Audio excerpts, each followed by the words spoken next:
चलिए जी, पहली वीक हमने सारी बात की थी with respect to LGBT community. इस हफ्ते जो हम बात करने वाले वुमेन राइट्स के ऊपर बात करने वाले हैं, यानी कि सारी judgement. So guys, I welcome you all to our judgement series, जिसमें हम सारी जजमेंट्स के ऊपर डिस्कशन करते हैं। रैंडम डिस्कशन नहीं करते, आज ये केस कर लिया वो केस कर लिया। पहला हफ्ता हमारा एलजीबीटी राइट्स को लेके जितने केसेस थे वो सारे हमने डिस्कस किए, चाहे नास फाउंडेशन केस था, चाहे हमारे अदर केसेस थे, जिसमें इवन सुप्रीम कोर्ट ने क्या किया, रिवर्स भी किया। नवतेज सिंह जौहर केस है, डिक्रिमिनलाइजेशन ऑफ द एक्ट, वो सारी चीजें हमने डिस्कस की। आज इस वीडियो में, मतलब इस वीक में लेके Monday, Tuesday, Wednesday, Thursday, 4 cases में आपको करवाने वाला वुमेन राइट को लेके, चाहे वो साबरीमाला केस होगा, चाहे विशाखा गाइडलाइंस केस होगा, चाहे शायरा बानो केस होगा, मतलब different cases with respect to women rights, और जो बहुत इंपॉर्टेंट है वुमेन के लिए। तो बने रहिएगा ये पूरा हफ्ते, रोज रात को 10 बजे हम ये केस लेकर आ रहे हैं। I hope all of you are aware. ठीक है, तो चलिए डिस्कस करते हैं आगे। आज हमारा केस है Vishakha versus state of Rajasthan. देखिए, बड़ा इंटरेस्टिंग केस है। इस केस में आपको Vishakha versus state of Rajasthan तो जरूर नजर आ रहा है, लेकिन विशाखा जो थी या फिर विशाखा जो नाम है, ये पीड़ित नहीं है। पीड़ित कौन है? पीड़ित भवरी देवी है। भवरी देवी पीड़ित है, लेकिन भवरी देवी नहीं सुप्रीम कोर्ट जा रही है। Vishakha versus state of Rajasthan एक बड़ा इंटरेस्टिंग केस है जो इस वीडियो में मैं आपको बताने वाला हूं। 1997 का, जिसने बचाया लड़कियों को। किस चीज से बचाया? Sexual harassment at work place से बचाया। अब ये सारा केस क्या है, क्या नहीं है, कैसे हुआ कैसे नहीं हुआ, हम इस वीडियो में डिस्कस करने वाले हैं। Okay, So this is a case with respect to women's dignity at the workplace. अब मैं आपको छोटी सी बात बता रहा हूं before we move anyway। देखो, मैं आपको वैसे बात बताता हूं, ये तो चलो कुछ केसेस है ना, हम हफ्ते बाय हफ्ते केसेस करवा रहे हैं आपको, लेकिन यूपीएससी में नंबर लेने के लिए आपको बहुत सारे केसेस जानने होते हैं। वो जो केसेस सारे जानने होते हैं ना, ऐसे नहीं जानने होते कि उसकी रेक्टिफिकेशन हो, ऐसे जानने होता है कि उसको आप अच्छे से समझें, उसका मतलब जाने एंड एक स्ट्रक्चर बने, जैसे मैं आपको स्ट्रक्चर में करवा रहा हूं। और वही स्ट्रक्चर के लिए एक स्ट्रक्चर तैयारी बहुत जरूरी होती है, और वो स्ट्रक्चर तैयारी के लिए लाखों रुपया भी खर्चना पड़ता है। और ये बात झूठ है जो मैंने बताया आपको कि लाखों रुपया खर्चना पड़ता है, क्योंकि हम अपने बच्चों के लिए क्या लेकर आए हैं, एक course which is only for 10,000 approximately. लेकिन अगर आप इसके ऊपर कोड लगाते हैं, मैं फिर बता रहा हूं, कूपन कोड, जैसे आप स्विगी जोमेटो पे कूपन कोड लगा रहे हैं, यहां पर भी कूपन कोड लगेगा ABH01, ABH01। लेकिन कहां पर लगाना है ये कूपन कोड? ये कूपन कोड लगाना है हमारी वेबसाइट launchpadeducation.in पे, या फिर हमारी एप्लीकेशन डाउनलोड कर लो आप, that is also easy for you. और एप्लीकेशन क्या है? Launchpad education for Android users and my institute app for iOS users. वहां डाउनलोड करके अपना कोड सिलेक्ट करो, ये कूपन कोड लगा लो और 10,000 में मिल जाएगा। ओके, तो ये सारी स्ट्रक्चर्ड मैनर में आपको तैयारी वहां भी मिल जाएगी। एनीवे, यूट्यूब पे जितना पॉसिबल है हम कर रहे हैं, कमिटेड भी है। चलिए चलते हैं आगे एंड डिस्कस करते हैं केस के बारे में। नाउ गाइस, इमेजिन ए वुमेन जो कि सुबह एक काम पर जाती है, काम पर जाने के बाद पूरी शिद्दत से काम कर रही है, उसको बड़ी डेडिकेशन है काम की, लेकिन काम के माहौल में उसको क्या नजर आता है? उसकी एक्सप्लॉयटेशन। कैसी एक्सप्लॉयटेशन? मेंटल हरासमेंट तो एक जो हो रही है अलग, वो हो रही है, लेकिन सेक्सुअल एक्सप्लॉयटेशन उसकी हो रही है। अब उसको लगता है कि यार इसके अगेंस्ट मुझे कुछ करना चाहिए, जो इसके अगेंस्ट मुझे कुछ करने की जरूरत है उसके लिए सरकार मुझे सपोर्ट नहीं कर रही है, कोई कानून नहीं है इसके लिए। अब मैं जाऊं भी तो किसके पास जाऊं? मैं पुलिस को जाके ये बोल रही हूं तो वहां भी कोई कानून एग्जिस्ट नहीं कर रही है, पुलिस एक्शन कैसे ले? ऑफ कोर्स बाकी लॉज के अंदर ले सकती है, लेकिन अगर कोई वुमेन वर्क प्लेस के ऊपर सेक्सुअली हरास हो रही है तो क्या वो ताउम्र डर के रहे? क्या वुमेन पूरी कम्युनिटी ये डरती डरती काम करती रहे कि मेरे बॉस मुझे एक्सप्लॉइट ना कर दे, मेरी सेक्सुअल हरासमेंट मेरे कोवर्कर्स के साथ ना हो जाए? So multiple things were there, और वो वुमेन के पास कोई ऑल्टरनेटिव ना बचे। फिर यही एक वैक्यूम था जो हमारे लॉ के अंदर था। पार्लियामेंट ने कोई भी कानून नहीं बनाया था जो औरतों को वर्क प्लेस पे सेक्सुअल हरासमेंट से बचा रहा था। सुप्रीम कोर्ट ने इस चीज को विटनेस किया। जैसे ही ये केस उनके तक पहुंचता है तो वो कुछ गाइडलाइंस इशू कर देते हैं, जिनको हम बोलते हैं विशाखा गाइडलाइंस, के जब तक पार्लियामेंट लॉ नहीं लेके आती तब तक ये गाइडलाइंस का पालन किया जाएगा। अगर किसी लड़की की हरासमेंट होती है सेक्सुअल उसके काम करने वाली जगह के ऊपर, तो ये गाइडलाइंस जो है सारी दिमाग में रखे हर एक कंपनी, हर एक जगह जहां पर वुमेन काम कर रही है। Is that clear? अच्छा, एक और इंटरेस्टिंग बात, विशाखा की कामयाबी तब हुई, विशाखा गाइडलाइंस की कामयाबी तब हुई जब पॉश एक्ट आया। Now what is this posh act? Prevention of sexual harassment of women at work place, that is the act. Parliament ने टाइम बहुत लगा दिया पॉश एक्ट लाने के लिए, जबकि 1997 का केस था जैसे मैंने आपको बताया, लेकिन पार्लियामेंट टुक टाइम, और तब जाके हमें क्या नजर आता है, अब पॉश एक्ट जो कि प्रिवेंट करता है अगर किसी भी लड़की की सेक्सुअल हरासमेंट होती है वर्क प्लेस के ऊपर, तो वो पॉश एक्ट के अंदर क्या कर सकती है, जाके कंप्लेंट कर सकती है, तो चार्जेस लग सकते हैं and the person can be behind bars. ठीक है जी, तो मैंने अभी आपको क्या बताया, वही चीज बताया कि imagine a woman going to work every day and she wants independence, she wants dignity, but her work place she faces unwanted comments, inappropriate behaviour, misuse of power, she wants to complain, but problem क्या है, कोई specific law नहीं है, इसलिए मैंने आपको बताया कि क्या वो टॉलरेट करे उस चीज को, क्या वो अपनी जॉब फिट कर दे, कॉन्स्टिट्यूशन उसको प्रोटेक्ट कर रहा है या नहीं कर रहा है। तो ये मुद्दा सुप्रीम कोर्ट पहुंचता है 90s में, 97 में सुप्रीम कोर्ट इसके ऊपर हिस्टोरिक जजमेंट देते हैं, जिसको हम बोलते हैं Vishakha versus state of what, Rajasthan. Is that clear guys?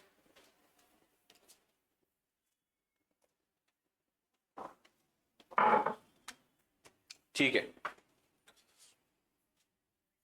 चलिए चलते हैं आगे। तो अब 1990s की मैं आपके साथ बात करूं, क्या था, no dedicated law was there on the work place for harassment, सिर्फ स्केटेड क्रिमिनल प्रोविजन थे। ये नहीं था कि अगर लड़की की सेक्सुअल हरासमेंट, देखो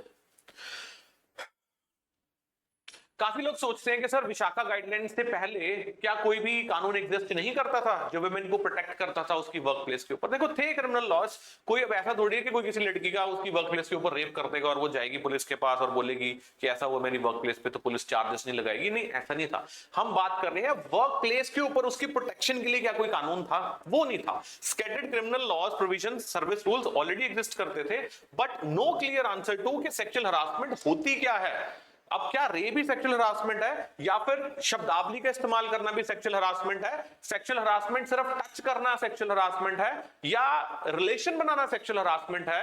क्या सेक्सुअल हरासमेंट है, उसकी डेफिनेशन किसने दी है? वो दी है जाके हमें विशाखा गाइडलाइंस में। ओके, हैंडल कौन करेगा कंप्लेंट्स को, प्रोटेक्शन कैसी मिलेगी विक्टिम को, और एम्प्लॉयर की रिस्पॉन्सिबिलिटी क्या बनती है इस मुद्दे के ऊपर। ओके, इवन इसके साथ साथ बहुत सारी वुमेन वर्क प्लेसेस पे एंटर कर रही थी, जमाना था लिबरलाइजेशन का, और उनको प्रोटेक्ट करने के लिए हमें कानून चाहिए था और कॉन्स्टिट्यूशन गैप एग्जिस्ट कर रहा था। ओके, देयरफॉर हमें ये विशाखा गाइडलाइंस की जरूरत पड़ी, and Vishakha guidelines I and later on ये पॉश एक्ट भी बना।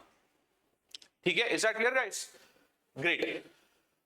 ओके, अच्छा अब मैं आपको बताता हूं, देखो कुछ फंडामेंटल राइट्स हैं जिनको आपको याद रखना है। कोई भी सुप्रीम कोर्ट की हिस्टोरिकल जजमेंट होगी उसमें ये फंडामेंटल राइट्स का जिक्र जरूर किया जाएगा।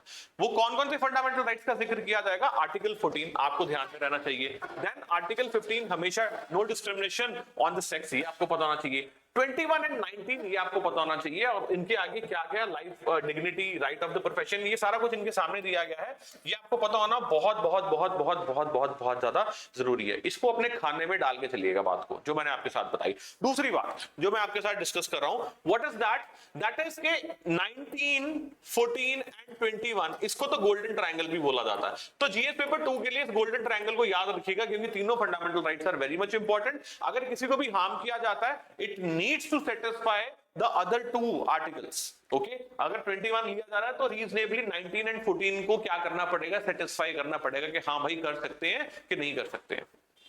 लंबी बात है, ये सारी चीजें हम क्लासेस में डिस्कस करते हैं, अब यहां मैं इतना इलेबोरेट मैनर में नहीं बता पाऊंगा आपको, स्टिल आई ट्राई जितना मैं बता पाऊंगा आपको। ओके, सो कोर क्वेश्चन क्या बन गया था कि what is the value of right to work if work place क्या हो गया, अनसेफ ही होगी तो फिर क्या करें। चलिए अब मैं आपको कहानी बताता हूं इसकी क्या है। भवरी देवी नाम की एक लेडी थी जो कि सोशल वर्कर थी राजस्थान में। उन्होंने एज अ साथी वर्कर काम वर्क एज अ साथी under government women development programme, government के वुमेन डेवलपमेंट प्रोग्राम में किया। 1992 में उन्होंने चाइल्ड मैरिज को रोकने की कोशिश की, and this created what, hostility from the powerful local groups, and then later she was brutally gang rape. आप समझ सकते हैं क्या बताया मैंने आपको? विशाखा गाइडलाइंस आई कहां से? एक लेडी जिसका नाम भवरी देवी, उसका गैंग रेप होता जी। गैंग रेप क्यों हो रहा है? क्योंकि उसने चाइल्ड लेबर रोकने की कोशिश की। उसने क्या किया कि चाइल्ड मैरिज रोकने की कोशिश की अपने विलेज में। आप समझे मेरी बात कि नहीं समझे? मैंने क्या बोला आपको?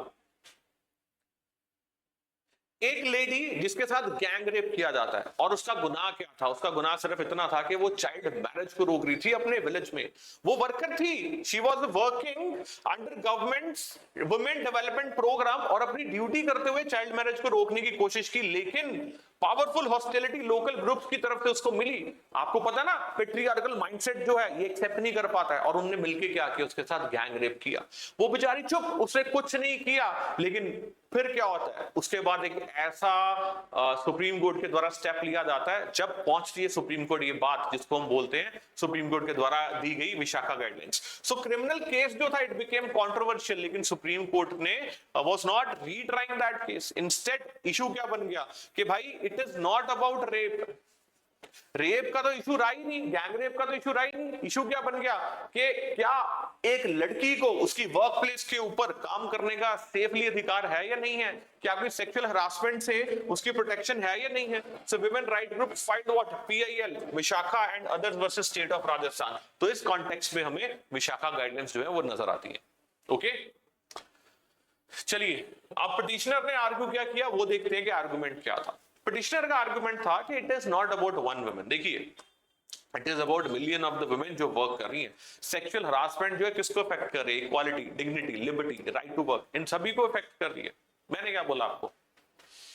बहुत सारी लड़कियों को सामना करना पड़ता है सेक्सुअल हरासमेंट का अपनी वर्क प्लेस के ऊपर। मजबूरी को काम कर रही होती है, घर पे पैसे की जरूरत होती है, एंड ऐसी जगहों पर जाकर कोवर्कर्स क्या करते हैं? सेक्सुअली एक्सप्लॉइट करते हैं, भद्दे कमेंट्स देते हैं, इनएप्रोप्रिएटली टच करते हैं, एंड मजबूरी में वो आवाज भी नहीं उठा पाती है। शायद उनको इस बारे में पता ही ना हो कि इसके रिगार्डिंग भी एक कानून बना हुआ है जिसको हम बोलते हैं पॉश एक्ट। पॉश एक्ट कहां से आया? विशाखा गाइडलाइन से आया। 1997 में जो सुप्रीम कोर्ट ने गाइडलाइंस दी कि हाँ, एक औरत को काम करने का हक है और सेफली काम करने का हक है अपनी वर्क प्लेस के ऊपर। क्यों ये जरूरी है? क्योंकि एक वुमेन की बात नहीं है, मिलियंस ऑफ वुमेन की बात है। और sexual harassment, equality, dignity, liberty, right to work को क्या करती है? इफेक्ट करती है। सो ये सब फंडामेंटल राइट्स भी तो वायलेट हो रहे हैं, ना सिर्फ वर्क प्लेस का इशू है ये। इसलिए कोर्ट ने गारंटी किया उनको कि अब से ऐसा नहीं होना चाहिए, and Vishakha guidelines came into existence. Okay, so court agreed that it can violate 14, 15, 21। तो ये सारे राइट्स आपको, सिंपल बात ना, देखो फंडामेंटल राइट्स आपको पता होने चाहिए। अगर किसी के साथ ऐसी प्रॉब्लम हो रही है, मैं आपको बताता हूं, अगर कोई लड़की सेफली काम पे नहीं जा पा रही है, ओके, अगर कोई लड़की सेफली काम पे नहीं जा पा रही है for what ever the reasons, ठीक है, चाहे समाज का पेट्रियार्कल माइंडसेट है जो उसको काम नहीं करने दे रहा, या फिर उसके साथ सेक्सुअली एक्सप्लॉइट किया जा रहा है उसको, तो उसका क्या क्या वॉलेट हो रहा है? फंडामेंटल राइट 14 वॉलेट हो रहा है जी, बिल्कुल। Okay, right to equality violate हो रहा है, 15 वॉलेट हो रहा है, बिल्कुल हो रहा है उसका। आर्टिकल 21 वॉलेट हो रहा है उसका, बिल्कुल हो रहा है, right to life. And then उसका 19 भी वॉलेट हो रहा है, फ्रीडम वॉलेट हो रही है उसकी, जहां भी काम करना चाहे, प्रोफेशन कैरी करना चाहे, बोलना चाहे। तो ये सारे फंडामेंटल राइट्स वॉलेट हो रहे हैं, तो इसके रिगार्डिंग फिर क्यों ना कदम उठाए जाने चाहिए। एंड कदम ही तो उठाया गया, और पॉश एक्ट आया। कैसे आया? विशाखा गाइडलाइन से आया। ओके, की लॉजिक ये था कि right to work is meaningless if work place is unsafe. So constitutional right must exist in real life, not just on the paper. So court faced major issue. सबसे बड़ी problem क्या थी? Court कहता है यार मैं इस केस में देखने को तैयार हूं, I am ready to see in this into this case. Bhanwari Devi वाले केस की बात हो रही है, अदरवाइज केसेस की बात हो रही है कि वर्क प्लेस पे क्या क्या हो रहा है, लेकिन कहता मेरे पास कोई लॉ ही नहीं है जो सेक्सुअल हरासमेंट की बात करता है। सो अब इसमें कोर्ट क्या कर सकता है? क्या वो पार्लियामेंट की वेट करे कि फंडामेंटल राइट्स को इमीडिएटली प्रोटेक्ट करे? अब अगर फंडामेंटल राइट्स को इमीडिएटली प्रोटेक्ट करे तो कैसे करे? क्योंकि लॉ तो कोई है नहीं। अब कोर्ट जो है वो लॉ मेकर तो नहीं है, तो ऐसे में कोर्ट क्या करता? देखिए, कोर्ट तब फंसते हैं जब उनके पास एक्शन लेने के लिए कोई लॉ नहीं होता, क्योंकि कोर्ट अपने से तो लॉ नहीं ना बना सकता। लॉ बनाने के लिए हमारे पास क्या है? पार्लियामेंट। कोर्ट ने तो क्या देखना होता है कि उस लॉ के तहत अगर कोई वॉल्यूशन हो रही है तो उसको एडजुडिकेट करना कोर्ट का काम है। अब ये सेक्सुअल हरासमेंट वाले केस में कोर्ट कहता है यार केस तो मेरे पास आ क्या, जो विशाखा गाइडलाइंस वाला केस है versus state of Rajasthan, Vishakha versus state of Rajasthan, इसमें अब मेरे पास कोई लॉ नहीं है, कोई कानून नहीं है, मैं एक्शन लूं तो कैसे लूं और क्या एक्शन लूं? ओके, तो दैट मींस कि यहां पर क्या था? एक वैक्यूम था। कैसा वैक्यूम था? पार्लियामेंट की तरफ से वैक्यूम था। पार्लियामेंट की तरफ से कैसा वैक्यूम था? पार्लियामेंट की तरफ से ऐसा वैक्यूम था कि भाई कोई लॉ ही नहीं था। अब क्या सुप्रीम कोर्ट इस वैक्यूम को फिल कर सकता है? बिल्कुल कर सकता है। कैसे फिल कर सकता है? गाइडलाइंस इशू कर सकता है। तो पहली बार गाइडलाइंस विशाखा में नहीं आई, उससे पहले भी हमें देखने को मिलता है, उसके बाद भी हमें देखने को मिला।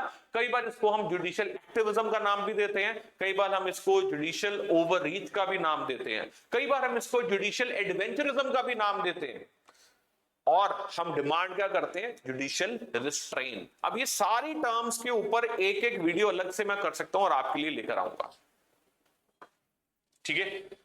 सो कोर्ट ने बोला जी फंडामेंटल राइट्स हम छोड़ नहीं सकते कि भाई फंडामेंटल राइट्स का हम क्या करें, कोई लॉ ही नहीं है ना, इट शुड नॉट हैपन। सो इसलिए कॉन्स्टिट्यूशनल क्वेश्चन आया कि कोर्ट को क्या करना चाहिए अगर लेजिस्लेटिव वैक्यूम आ जाता है फंडामेंटल राइट्स बचाने के लिए। सेक्सुअल हरासमेंट जो है वो एक मिसकंडक्ट नहीं है, it is violation of the fundamental rights. और जब फंडामेंटल राइट्स भी वायलेट हो रहे हैं, ऊपर से लॉ नहीं है, तो हम लॉ बना देंगे। कोर्ट कह रहा है इसको आप जो मर्जी बोल लीजिए, कोर्ट का कहना था, क्योंकि ये इक्वालिटी, डिग्निटी, पर्सनल लिबर्टी को क्या कर रहा है? इफेक्ट कर रहा है। सो जब राइट्स आर violated, जब rights are violated, court must act in the situation जहां पर लॉ एग्जिस्ट नहीं करता। तो यहां से टेक अवे आपके लिए क्या है? What is the take away for you? Take away ये है, अब देखो दिमाग लगा के सोचो, क्या अगर कोई कानून एग्जिस्ट नहीं करेगा तो कोर्ट एक्ट नहीं कर पाएगा? ऐसा नहीं है। विशाखा केस में कोर्ट साफ साफ शब्दों में एक बात बोल रहा है, कहता अगर लोगों के फंडामेंटल राइट्स वायलेट हो रहे हैं और पार्लियामेंट ने उसके ऊपर कोई लॉ नहीं बनाया हुआ, तो कोर्ट क्या करेंगे? उस पर एक्ट करेंगे। बाइंडिंग गाइडलाइंस जो है वो कोर्ट क्या करेंगे? बना देंगे, अंटिल पार्लियामेंट क्या करे? एक कानून बनाए। Is that clear?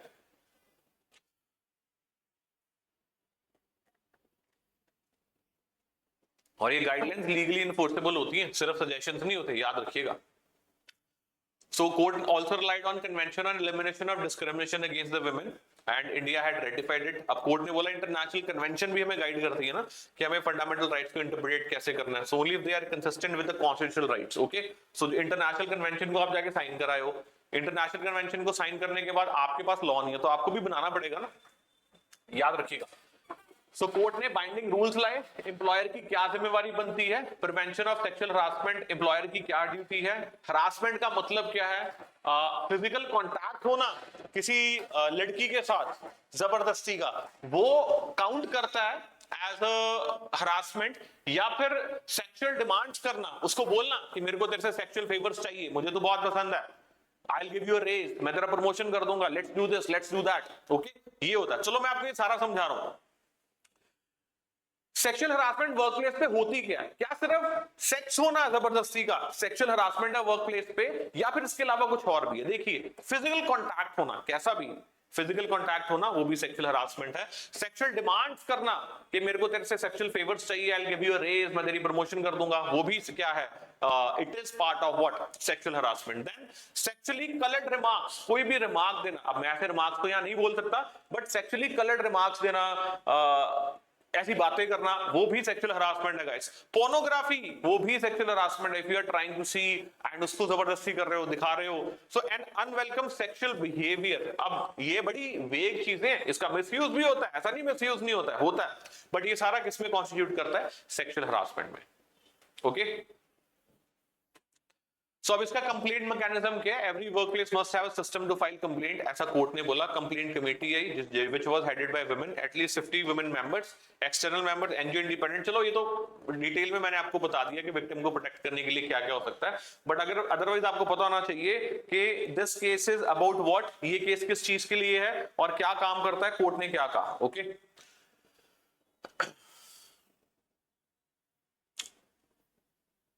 या सो women got formal complete system, एक फॉर्मल कंप्लीट सिस्टम मिल गया। एनीवे ये तब तक रहना था जब तक कोर्ट की गाइडलाइंस तब तक रहेंगी जब तक लॉ नहीं है। जैसे ही लॉ आया कोर्ट की गाइडलाइंस खत्म होगी। तो ये गाइडलाइंस कौन सी थी? विशाखा गाइडलाइंस। फिर एक्ट कौन सा आया? पार्लियामेंट के द्वारा बनाया गया पॉश एक्ट आया। जैसे ही वो लॉ बन गया, कोर्ट के द्वारा जो गाइडलाइंस थी वो खत्म होगी, क्योंकि सारा कुछ फिर वो लॉ में आ गया था ना। मकसद तो यही था कि we need to have what, we need to have law. So judicial का क्रिटिसिज्म भी होता है, fundamental rights were violated, no law exist, तो ये चलता रहता है। लेटर पार्लियामेंट ने एक्ट कर दिया 2013 में, क्या? जो मैंने आपको बताया, posh, prevention of sexual harassment of women act workplace 2013, okay. So Vishakha guidelines को रिप्लेस कर लिया गया, किसके द्वारा रिप्लेस कर लिया गया? पॉश एक्ट के द्वारा रिप्लेस कर दिया गया, ओके। लेकिन कॉन्स्टिट्यूशनल प्रिंसिपल सेम रहे, safe workplace is part of dignity, okay. अब कोर टेकअवेज क्या है हमारे लिए? अगर हमें ध्यान देना है कि विशाखा गाइडलाइंस में से हमें क्या चीज मिलती है, उसको समझिए। देखिए, वर्क प्लेस के ऊपर वुमेन की सेक्सुअल हरासमेंट हो रही है, विशाखा गाइडलाइंस आई, पॉश एक्ट आया। इसके रिगार्डिंग कीवर्ड्स हमारे लिए कौन कौन से? आर्टिकल 14, 15, 19, 21, 32, 144, 141। ओके, नाउ की कॉन्सेप्ट क्या है? Gender equality is the key concept कि जेंडर इक्वालिटी, लड़के फ्रीली काम कर सकते हैं तो लड़कियां क्यों नहीं कर सकती? राइट टू डिग्निटी, हमारी भी तो डिग्निटी है, हम क्या है? वीकर सेक्स है, वीकर जेंडर है। No, safe work place, freely काम तो कर पाए, अपने विचार तो रख पाए। कोई लड़की लड़के को प्यार से बुला के देख लिए तो लड़के को ऐसा लगता है कि भाई ये क्या फेवर्स ले रही है मेरे से, कुछ सेक्सुअल फेवर्स चाह रही है। No, that's not the scene. Judicial activism, legislative vacuum, constitutional interpretation, use of international law, constitutional morality, ये सारे की कॉन्सेप्ट्स जो हैं आपको यहां से देखने को मिलते हैं। Is that clear guys? देखिए एक और प्रॉब्लम क्या है सबसे बड़ी, कोई लड़की किसी लड़के को प्यार से बुला लेना, चाहे ट्यूशंस पर, स्कूल्स पर, कॉलेज में या फिर वर्क प्लेस पे, इंसानों की, पर्टिकुलरली मर्दों की, नॉट इंसानों की, मर्दों की मेंटालिटी सेम ही रहती है। उनको लगता है कि यार ये कुछ चाह रही है मेरे से, देख मेरे से कितने प्यार से बात करती है, ये मेरे में इंटरेस्टेड है। बस वहीं से शुरू होता है वो सारा सिस्टम जिसमें एंड कहां होता है? लड़की की सेक्सुअल हरासमेंट बिना उसकी मर्जी से। तो लड़की का लड़के को प्यार से बुलाना भी लड़की के लिए क्या हो गया? जुर्म। फैमिलीज में ये समझाया जाता है लड़कियों को कि बेटा आपको प्यार से नहीं बात करिए लड़कों के साथ, या फिर आपको बात ही नहीं करनी है, या आपको हंस के नहीं दिखाना है, या आपको ज्यादा आई कांटेक्ट नहीं रखना है, या ज्यादा उसके साथ इंटरेक्शन नहीं करनी है। क्यों? क्योंकि वो क्या लेकर जाएगा? परसेप्शन कि ये मेरे में क्या है? इंटरेस्टेड है। एंड वहां से फिर क्या होगा? हो सकता है आपकी एक्सप्लॉइटेशन हो जाए। But this is now women should be taught to live, isn't it? क्या ऐसी लड़कियों को रहना चाहिए? It's a question for you. चलिए guys, that was all for the your Vishakha guidelines. Thank you very much. मिलेंगे दोबारा। See you, bye bye.